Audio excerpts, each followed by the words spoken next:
Ewana, kipi kinavumilika zaidi katika haya mawili? Umemwoa mwanamke mwenye mtoto, upo naye nyumbani kwako na mwanae pale unaye, sawa? Alafu huku umemwoa binti hajawahi kuzaa, yani amepata ujauzito akiwa na wewe. Mtoto akatoka Juma kabisa, ukiangalia hapa Juma alinipiga kwa dharau. Yani ameamua kujitoa mwenyewe. Ukiangalia hata kwenye sikio haupo. Pua uonekani, popote uonekani, unajua Juma huyu. Mtoto na mwana wa Juma.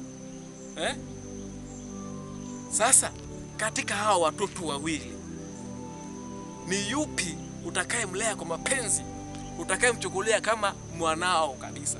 Uliyemwoa mamake amekupiga au huyu uliyepigwa ndani ya ndoa? Umemwoa mamake ana mtoto lakini amekusaliti humu kwenye ndoa, akakupiga, mtoto amekuja wa Juma.